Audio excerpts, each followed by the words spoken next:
자, 몇 주 전 이 시간을 통해서요, LA 지역에서 팥빛꽃, 양귀비꽃 등등이 엄청 피어오른 그 장관을 구경하기 위해서 LA 그 아주 투어가 당일 관광을 떠난다라는 그런 정보를 전해드린 적이 있었는데요.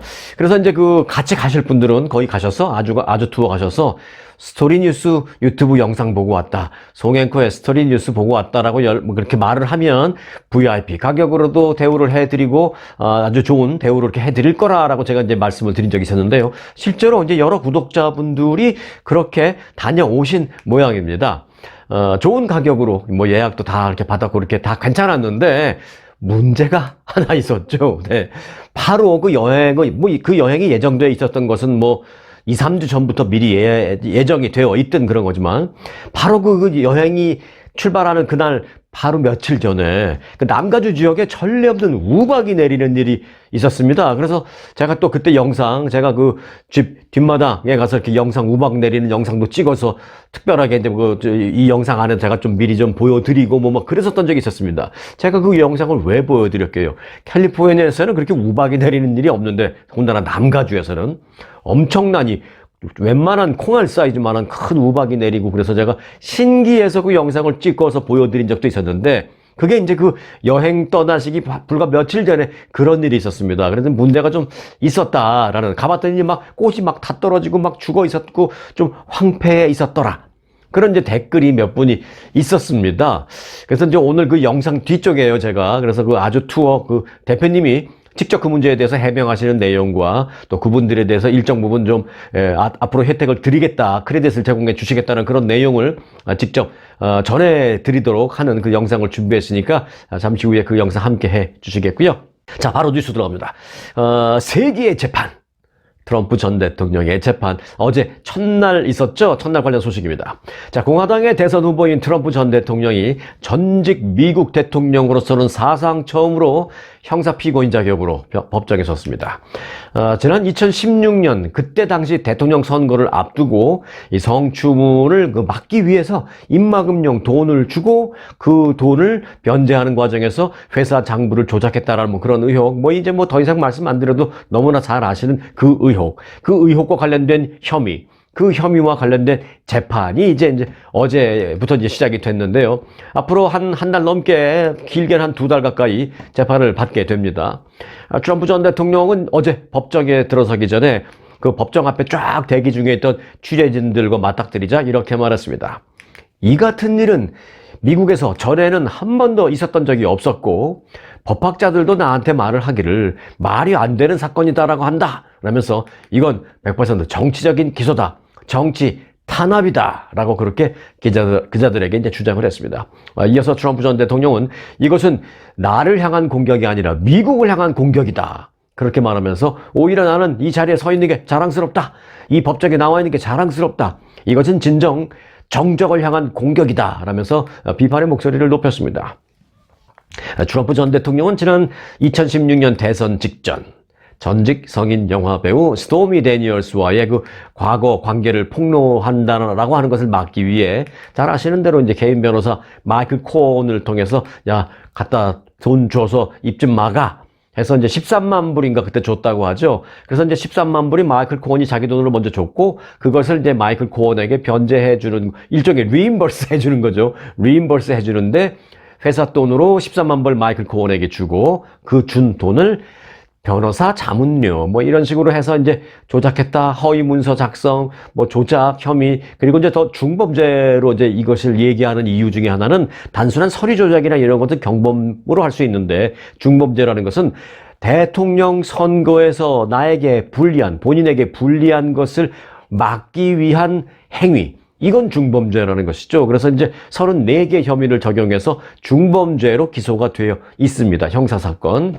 자, 이 사건은 트럼프 전 대통령이 받은, 기소가 되어 있는 형사재판 4건 가운데 하나인데, 오는 11월 대통령 선거 이전에 재판 일정이 이처럼 확정된 것은 이제 일단 이게 지금으로서 유일합니다. 자, 재판 시작 어제부터 됐는데, 재판 시작과 함께 트럼프 측 변호인단은 가장 먼저 한 게 뭐냐?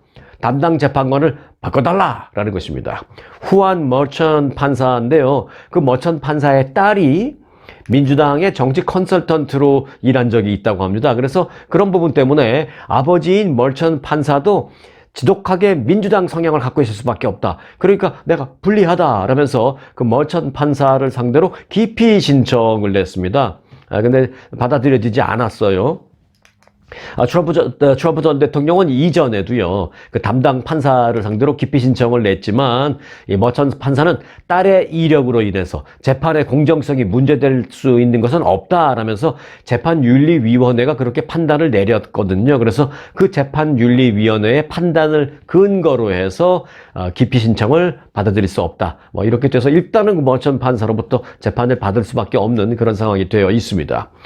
트럼프 전 대통령 측은 이 재판을 대선 이후로 미루거나 또는 관할 법원을, 지금 뉴욕이잖아요. 뉴욕은 사실은 민주당 성향이 강하기 때문에 트럼프 쪽 입장에서는 불리하다고 보는 것이죠. 그래서 이제 관할 법원을 자신에게 정치적으로 유리한 곳으로 바꾸기 위해서 총력전을 펼쳐왔었습니다, 지금까지. 그런데 이런 게 지금까지는 받아들여지지 않았는데 앞으로도 이런 부분에 대해서는 계속 어필을 하면서 그 노력을 계속 해 나갈 가능성이 높다라고 볼 수가 있겠습니다. 자, 한편 그 역사적인 재판이 시작되자 맨하탄 지방법원 인근에는요, 어제 새벽부터 많은 취재진들이 몰려서 높은 관심도를 반영했습니다. 왜 안 그렇겠습니까? 미국에서 역사적으로 지금까지 한 번도 있지 않았던 일종의 세기의 재판인데 왜 취재진들이 관심이 없겠습니까? 일부 취재진들은 그 방청석을 좀 앞쪽으로 앉기 위해서, 그리고 자리를 자리를 못 잡는 그런 일을 당하지 않기 위해서 안정적으로 자리를 확보하기 위해서 일부 취재진들은 아예 일요일 밤부터 그 법정 앞에서 줄을 서고 있었다라고 전해지고 있습니다. 뉴욕타임스 기자도 그렇게 했다고 합니다. 경찰은 월요일 어제 이제 아침이 되자 법원 주변에 철제 펜스를 쳐서 취재진, 지지자, 그리고 반대 항의 시위자 등등의 접근을 막는 그런 일을 하느냐고 아주 그냥 진땀을 뺐다라는 소식입니다. 자, 예고됐던 대로 재판 첫날 어제는요, 이 배심원단 12명을 뽑는 작업부터 시작이 됐습니다.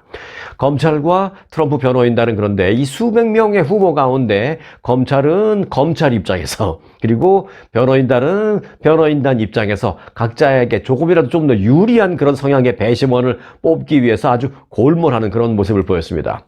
자, 이 배심원단을 선정하는 그 작업은 그런데 하루 이틀 만에 끝나지 않습니다. 한 일주일 정도는 걸릴 것으로 보고 길어지면 2주일 정도도 걸릴 수 있다라는 것입니다. 그렇게 이제 1, 2주 정도 걸릴 그 배심원단 선정, 그게 이제 마무리되면 재판은 본격적인 본 재판 궤도에 오르게 됩니다. 어제 말씀드렸죠. 이제 재판 과정은 어떻게 진행되느냐. 아침 9시부터 오후 4시 30분까지인데 수요일 날은 하루 쉽니다. 그래서 월화, 그 다음에 목금, 이렇게 일주일에 4일 동안 매일 하루 종일, 거의 하루 종일 그렇게 열릴 예정입니다. 그런데 이제 트럼프 쪽의 입장에서는 참 답답하죠. 불리하죠. 지금 이제 대선을 앞두고 전국 유세를 막 다녀야 되는데 지금 그걸 못하게 됐잖아요. 왜냐하면 트럼프 전 대통령 이제 이 재판이 시작됐는데 이 재판은 빠지면 안 됩니다. 빠지면 재판에 패할 수도 있습니다. 그렇기 때문에 꼬박꼬박 나가야 되는데 또 본인이 지원도 해야 되고요. 그래서 전국을 돌면서 그 유세를 펼쳐야 하는 상황에 있는 트럼프 전 대통령으로서는 적게는 뭐 한 6주, 많게는 한 8주 동안, 그렇게 제가 말씀드린 대로 주 4일을 재판으로 시간을 뭐 하루 종일 거의 낭비해야 되는 그런 셈인데, 자, 이에 따라서 이제 트럼프 선거 캠프 측은 이렇게 얘기했습니다. 재판이 있는 날은 야간에 선거 유세를 하겠다라고 그렇게 밝히고 있습니다. 참 쉬운 일은 아닐 거예요. 자, 트럼프 선거 캠프 측은 재판이 진행되는 그 뉴욕으로 아예 선거 대책본부, 즉 선거 캠프를 옮길 계획이다라고 밝혔습니다. 인터넷 매체 악시오스에 따르면 이미 트럼프 선거 캠프 측의 그 조직 일부는 뉴욕으로 옮겨서 다 자기 짐들, 자기 서류들, 짐들 다 컴퓨터하고 다 들고 가서 이미 일정 조직의 일부분은 뉴욕에서 선거 캠프 전략을 이미 만들고 있다라고 그렇게 전하고 있습니다. 아무래도 효율성을 따지기 위해서는 뉴욕에서 재판 끝나고 나와서 뭐 야간에 유세를 하신다니까 재판이 4시 반에 끝나고 나오면 트럼프 전 대통령은 이제 빨리 저녁 식사하시고 선거 캠프들과 그 보좌진들과 그 자리에서 회의하고 바로 이제 거기서 뭐 뉴욕에서 선거 유세를 하든 아니면 다른 데를 가든 거기서 바로바로 회의할 수 있게 선거 캠프 전략가들은 아예 뉴욕에서 그저 사무실을 차려놓고 이렇게 선거 전략을 만들고 있다라는 것이 현실이다라는 소식을 전해드렸습니다. 자, 오늘 중요한 뉴스가 뭐 크게는 두 가지인데, 트럼프의 재판 시작 소식, 그리고 재판정 출석 소식, 요게 이제 하나였고요. 그리고 이제 이스라엘의 재보복 할지 안 할지의 여부, 이게 이제 두 가지인데, 일단 하나는 전해드렸고요, 이제. 자, 두 번째 문제, 이스라엘 문제를 좀 보겠습니다. 이란의 첫 직접 공격을 받은 그 이스라엘이 재반격을 하는지 그 여부, 이와 관련해서 이스라엘 전시 내각이 전면전을 유발하지 않는 선에서 이란에는 고통스러운 보복에 무게를 두고 있다, 이렇게 전하고 있습니다. 상당히 이제 어려운 말이에요. 그렇지만 우리가 기다리던 그 부분, 그런 말이 좀 일정 부분 들어있는 건 사실입니다. 전면전을 유발시키지 않는 선에서 이란에게는 고통스러운 보복을 하는 그런 방식으로 무게를 두고 있다라는 것입니다. 자, 이스라엘의 현지 채널 12라는 방송은요, 전시 내각에서 다수의 보복 방식이 지금 많이 논의되고 있다라면서, 그런데 그 선택지는 모두가 대부분 그 공통적으로 합의하는 선택지는 뭐냐면, 이 지역 내에 전쟁을 더 확산시키지 않는 선에서 이란에게는 가능한 고통스러운 방법을 선택하자. 이것은 일단 합의됐다라고 합니다. 듣던 중 반가운 소리죠. 제가 그리고 어제 영상에서 어느 정도 그렇게 갈 수밖에 없을 것이다라고 뭐 예상 아닌 예상, 예측 같이 이렇게 분석을 좀 해드렸는데 비슷하게 흘러가는 것 같아서 저도 좀 다행이다라는 생각은 듭니다. 자, 전시 내각은 이 가운데서도 또 이런 얘기도 했습니다. 미국 등 동맹이 반대하지 않는 그런 방식을 선택하려고 한다라는 것입니다. 이것도 역시 반가운 소식이죠. 다만 이 전시 내각은 이란이 실행한 그 수위의 공격을 이스라엘이 묵인하지 않는다는 그런 강력한 메시지를 전하기 위해서 분명하고 강력한 대응을 하는 것에 대해서는 입장을 같이 동의를 했다, 그런 겁니다. 그러니까 지역에 확산이 되지 않는 선에서, 그러나 이란에게는 어영부영 넘어가지 않겠다라는 얘기죠. 이란이 이번에 미사일 한 300개를 쏘았다니 이스라엘도 최소한 그거보다는 더 많은 양의 보복 공격을 하자, 이런 정도는 또 합의가 됐다라는 것입니다. 베냐민 네타냐후 총리를 비롯한 그 이스라엘의 전시 내각 강요들이 군사적인 보복을 선호하기는 분명히 하지만 국제사회의 압박이 대응 방식 결정 과정에 큰 영향을 지금 미치고 있다, 그런 그 현지의 전언입니다. 또 현지 보도에 따르면요, 이스라엘의 국방장관 요아브 갈란트 국방장관이죠. 그리고 이스라엘의 참모총장은 헤르지 할레비 참모총장인데, 이 두 사람은 보복 공격을, 그러니까 다시 재보복하는 그런 공격의 필요성은 반드시 인정한다라고 말을 했지만, 뒤에 붙인 말이 저는 아주 마음에 들어요. 이란을 공격할 시에 이를 방어하는데, 그게 아니죠. 이란을 공격하는 게 아니라 이란이 우리 이스라엘을 공격했을 그때 그것을 막아내고 방어하는 데 힘을 보태 주었던 미국 등 그 우방을 다치게 해서는 안 된다라는 입장을 그 국방장관과 참모총장이 제시한 것으로 알려졌습니다. 저는 이게 아주 마음에 들어요. 자, 일단 그 이스라엘 전시 내각이 밝힌 그 전면전을 유발하지는 않지만 이란에게는 고통스러운 보복을 하겠다라는 그 방식과 관련해서는 아직은 이제 구체적으로 밝혀져 있는 내용은 없습니다. 또 구체적으로 확실하게 결정된 것도 물론 없겠죠. 하지만 이스라엘도 나름 고민이 많을 거다라는 생각입니다. 왜냐하면 그 이스라엘은 지금 하마스와 전쟁을 하고 있잖아요. 그런데 이란은 지금 이스라엘이 하고 있는 그 하마스와의 그 전쟁과는 지정학적으로 일단 다르기 때문입니다. 왜 지정학적으로 어떻게 다르냐? 이란은 그 이스라엘과 그 국경선이 마주보고 있는 게 아닙니다. 지금 이스라엘이 하마스를 공격할 때는 그 국경을 넘어가잖아요. 가자지구로 넘어가잖아요. 바로 그냥 탱크도 넘어가고 지상군도 넘어가고, 이거 같이 붙어 있기 때문에 그게 가능한데, 이란은 같이 붙어 있는 국경이 아닙니다. 이스라엘과 이란 그 중간에는 시리아도 있고 이라크도 있고 요르단도 있고 그렇습니다. 또 약간 요 밑쪽으로는 사우디아라비아도 있고 저 위쪽으로는 요르단이 있나요? 이런 식으로 그 시리아, 이라크, 요르단이 있습니다. 그걸 넘어가야 이스라엘 입장에서는 이란입니다. 그렇게 하기 위해서는 이제 무슨 문제가 있느냐? 뭐 미사일을 쏜다면은 뭐 가능할 수도 있겠지만 예를 들어서 전투기를 띄워서 공격한다. 그러면 무슨 일이 발생하느냐? 이 시리아나 이라크나 이 요르단의 그 상공, 영공을 넘어가야 이란에 닿을 수 있거든요. 그런데 시리아나 이라크, 요르단이 자신들의 자국의 영공을 열어주지 않을 가능성도 있습니다. 다 일일이 허가를 받아야 됩니다. 미국에게도 통보하고 허가 받아야 되고 또 해당되는 이 나라들에게도 허가를 받아야 되는데 이들이 영공을 열어주지 않으면 전투기를 띄워서 이란으로 갈 수가 없는 그런 지정학적인 문제가 있기 때문에 이스라엘로서도 상당히 지금 이걸 어떻게 공격을 하지라고 아주 고민에 빠져 있을 것입니다. 그렇기 때문에 어떤 면에서는 재보복하지 않고 좀 명분 있게 좀 끝낼 수 있는 그런 폼나게 이스라엘이 좀 폼나게 끝낼 수 있는 그런 명분, 이런 명분을 뭐 미국이나 다른 주변국들이 좀 찾아서 주는 게 좀 필요할 것이다라는 이런 생각이 드는데 이런 그 현명한 솔로몬의 지혜가 좀 이번에 나와 주기를 바라겠습니다. 자, 이런 가운데 이스라엘이 그 이란의 지난번 대규모 공습을 막기 위해서 엄청난 돈을 들였다는 얘기입니다. 무려 최소한 그날 하루에 13억 달러 이상의 비용이 들었을 것이다라는 분석입니다. 이스라엘 매체 Ynet이라는 매체는요, 이스라엘 군이 이란의 폭격을 막아내기 위해서 사용한 그 아이언돔 등 방공 체계를 가동하려면 하룻밤에 최대 50억 셰켈이 필요하다라고 보도했습니다. 이 50억 이스라엘 셰켈은 미국 달러로 환산한다면 약 13억 달러가 넘는 액수입니다.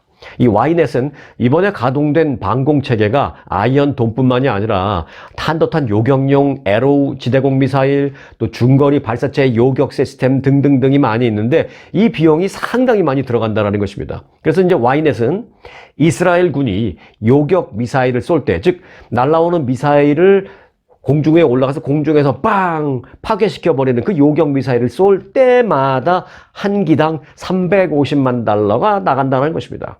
이 공중 방어 시스템의 가동을 하기 위해서 그래서 13억 달러 이상을 썼을 것이다라는 얘기입니다. 그런데 지난해 이스라엘 군의 그 작년에 1년 군 예산이 60억 이스라엘 셰켈이었다라는 것입니다. 그런데 이것을 고려한다면 이번에 50억 셰켈 정도 썼다 그러죠, 하룻밤에. 그래서 이날 하루에만 1년 이스라엘 군 예산의 12분의 1을 사용한 것으로 분석이 됩니다.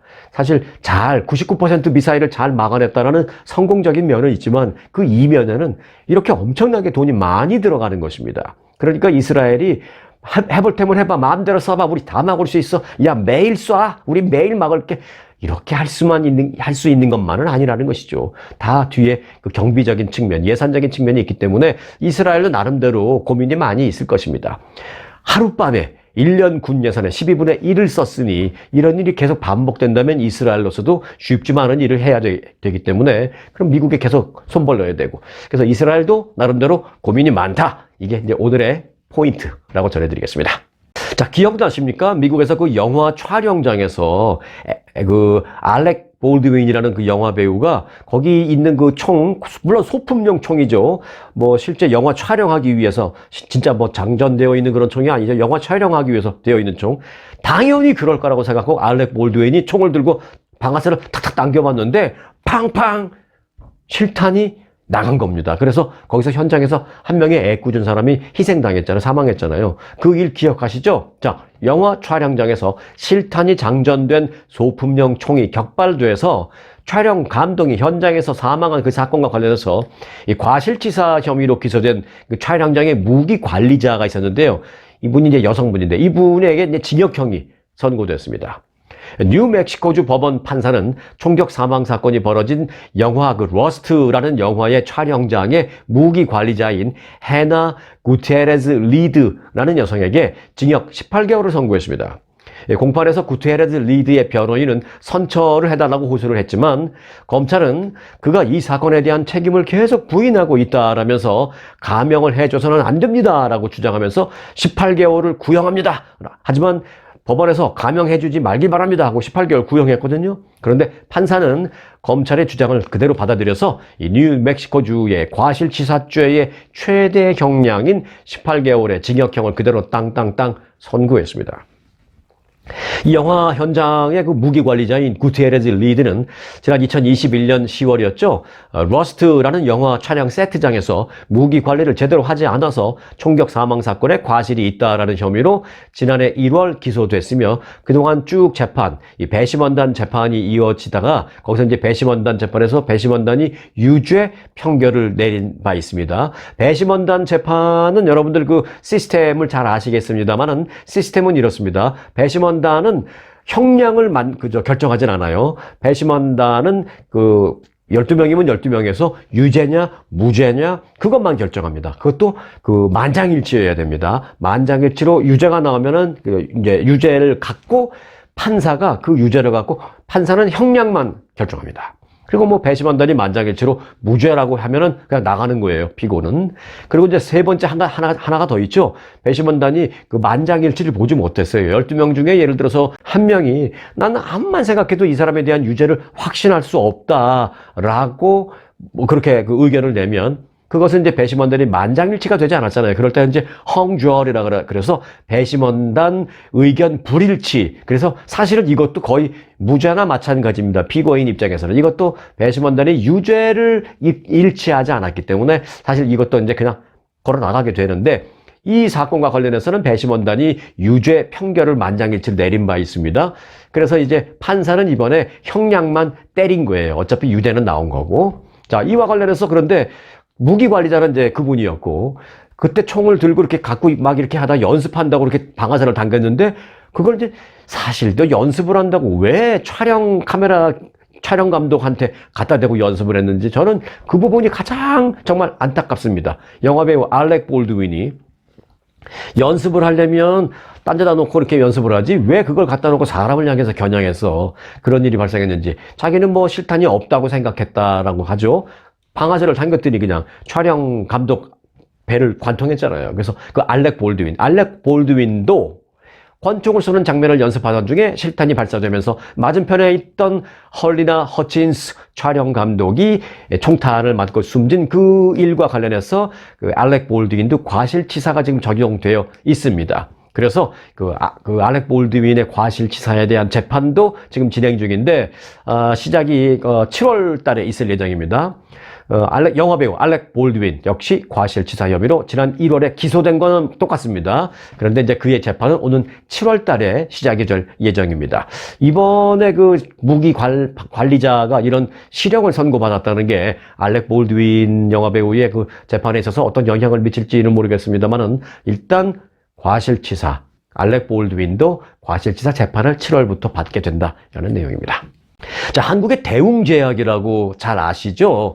오래된 우리가 이민 오기 전부터 대웅제약 오래된 그 유명한 제약회사인데 이 대웅제약에서요, 그 당뇨 치료제를 개발했습니다. 그런데 이제 미국에서는 아직 팔 수 없는 상황인가 봐요. 그래서 한국에서는 지금 팔리고 있고요. 그래서 일단 멕시코에서 이걸 팔기로 했다는 소식입니다. 대웅제약이 멕시코에서 자사 당뇨병 치료 신약 엔블로라는 약의 품목 허가를 멕시코에서 신청했습니다. 대웅제약은 이번 멕시코 품목 허가 신청 제출이 한국 내의 임상 자료를 근거로 해서 현지 별도 임상 없이 이루어졌다라고 설명했습니다. 이 대웅제약은 내년 안에 이 엔블로라는 당뇨병 치료제를 멕시코에 정식 발매 신청을 허가를 받아서 정식으로 판매할 수 있다라고 밝혔습니다. 내년부터. 대웅제약은 이미 지난해 멕시코 제약사 목샤8이라는 제약사와 함께 엔블로 계약을 체결한 바 있습니다. 엔블로는 대웅제약이 한국에서 처음 개발한 당뇨병 치료제인데요. 한국에서는 지난해 5월 이미 출시돼서 판매되고 있습니다. 대웅제약 측은 이번 멕시코 품목 허가 신청은 의미가 많이 있다라면서 엔블로가 멕시코뿐만이 아니라 브라질 등 중남미 시장 전역으로 뻗어나가서 판매되기를 우리는 기대하고 있다. 그렇게 말했습니다. 참고하시기 바라겠고요. 당뇨병 치료제라는 말씀을 다시 한번 전해드립니다. 네, 국제의료구호단체 비전케어라고 있습니다. 이 비전케어 미 서부 지부가 이번 주 토요일 20일인데요. 이번 주 토요일인 20일 아침 9시부터 낮 12시까지 LA 한인타운 내에서 무료 안과 검진을 해줍니다. 그 LA 지역에 계시는 분들은 참고해 주시고 필요하시면 무료로 가서 좀 받으시고요. 또 지인분들 많이 모시고 가서 좀 무료 안과 검진 받으시기 바라겠습니다. 이 안과와 관련된 검진은 무료 검진이 사실은 흔하지가 않습니다. 상당히 1년에 한두 번 있을까 말까입니다. 자, 이번 주 토요일 20일 LA 한인타운 내 LA 총영사관 그 주차장에서 LA 사랑의 아이 캠프가 개최된다고 합니다. 아침 9시 반부터 12시까지니까 시간도 많지 않아요. 눈 질환이 있거나 백내장으로 힘들지만 경제적인 형편으로 검진을 제대로 받지 못하는 그런 한인들은 이날 행사장을 방문하면 무료로 안과 검사를 받을 수 있다고 합니다. LA 총영사관 그리고 재외동포청 또 오픈뱅크가 후원하는 이번 행사에는 리사 황 안과 전문의 그리고 에드워드 이 안과 전문의가 이 자원봉사자로 참여해서 직접 검사를 진행해 드린다고 합니다. 이 밖에 그 비전케어 미 서부 지역의 이사들과 유나이티드 라이온스 클럽 그 산하에 있는 많은 그 자원봉사자들도 함께 나와서 이날 행사를 진행하려고 합니다. 무료이기 때문에 여러분들 좀 편안한 마음으로 가셔서 받으실 수 있는데 미리 좀 문의를 해보시거나 예약을 하는 게 도움이 된다면 예약하시기 바라겠습니다. 전화번호는 제가 지금 말씀드리고 그리고 제 영상 더보기란에도 또 링크를 전화번호를 올려놓을게요. 일단 전화번호는 213 지역번호에 215에 3420, 213-215에 3420 번호로 걸어서 문의 또는 이제 예약하시기 바라겠습니다.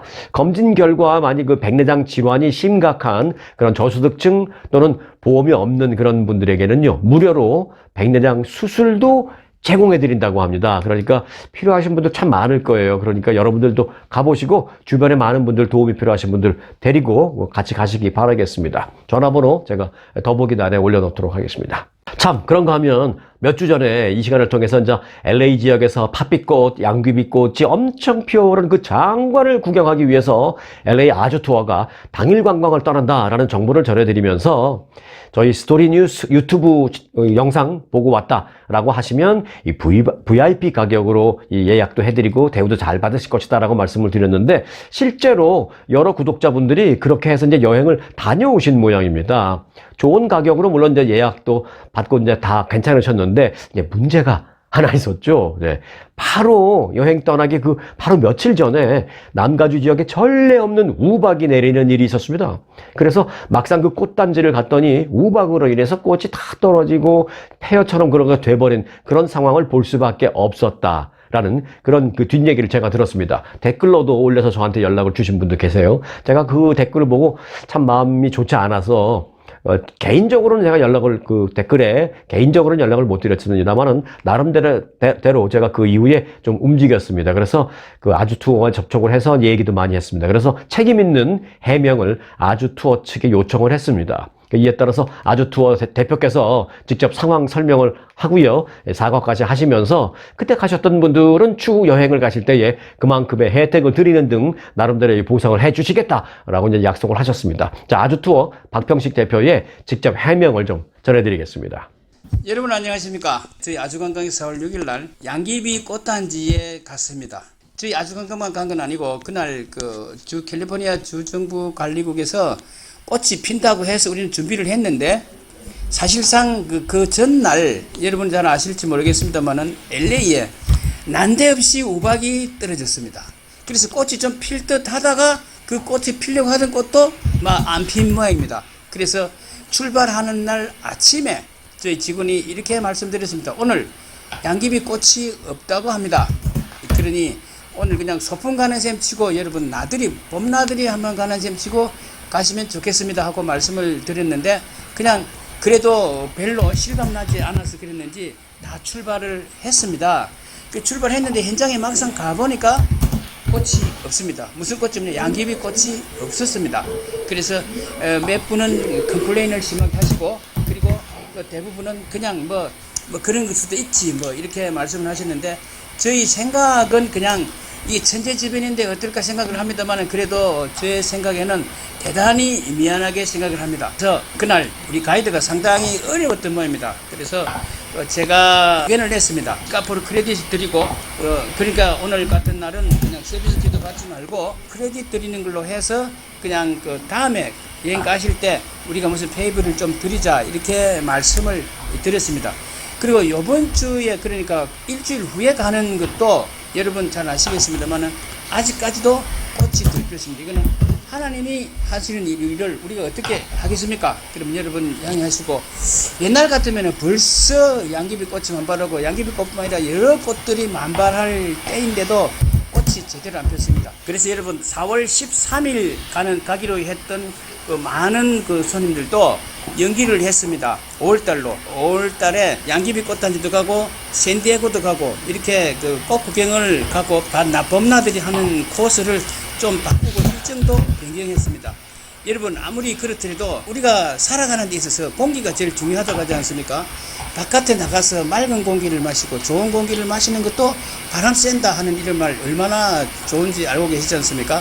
그러니까 여러분 그냥 어느 무슨 들꽃이라도 무슨 들바람이든 산바람이든 좋은 바람을 쐬는 것, 그러니까 좋은 공기를 마시는 것이 건강에도 좋으니까 여러분 바깥으로 한번 나가셔서 바닷가든 산이든 들이든 봄이 올 때는 봄나들이 옛날부터 우리가 그런 말을 많이 하지 않습니까? 그래서 요번에 그 양귀비는 좀 천재지변으로 좀 구경이 좀 안 좋았습니다. 그 점에 대해서 대단히 제가 사과 말씀을 드리겠는데요. 참 천재지변이라고 변명을 하지만 그러면서도 미안하게 생각합니다. 여러분 다음에는 또 더 좋은 걸로 여러분에게 찾아오겠습니다. 여러분 대단히 감사합니다. 자, 기상이변으로 인해서 예기치 못한 일이 발생한 데에 대한 설명을 여러분들에게 전해드렸습니다. 자, 한편 그 아주투어는요, 한국에서 그 복수국적 받기 위한 신청 대행 서비스, 서류 신청 대행 서비스와 또 그를 위한 모국 여행과 또 관광, 모국 관광 패키지를 같이 이제 운영을 하고 있거든요. 필요하신 분들은 문의도 하시고 또 적극 활용도 해 보시기 바라겠습니다. 자, 한국 복수국적 얘기 나온 김에 한국 쪽 잠시 보겠습니다. 이 한국에서 20, 30대를 대상으로 온라인 설문조사가 하나 있었는데요. 그 결과 응답자의 77%가 20, 30대죠.